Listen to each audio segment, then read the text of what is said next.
Hey guys, I wanted to say hello. Still recovering from a really nasty bout of the flu.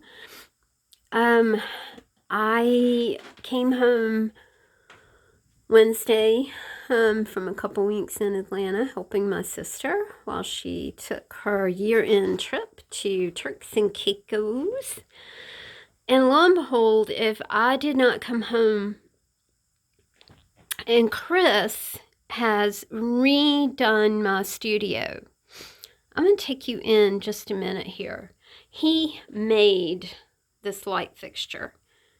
He made it of recycled elements. I use the word amazing. It goes so far beyond that.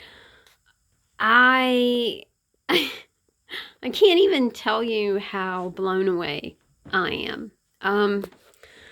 I think he has some before and after, so I will try and post more of those before and after things on Facebook.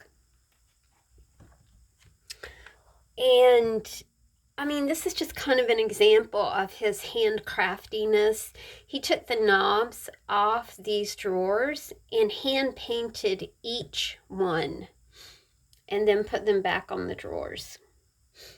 It's unreal. I'm sorry, you're going to have to just kind of look at my messy for a minute.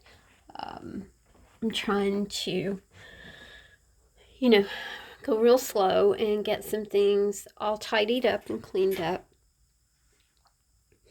And it is taking a long time. Have not, I don't think, ever been this sick. And it's just going to take a while. But I am pretty determined that I'm going to be better by Christmas. So, yay. All right, I just wanted to kind of give y'all a little peek at what my brilliant boyfriend did while I was away. I'm thinking of all of you. Thanks for asking about me. I'll talk to you soon. Bye.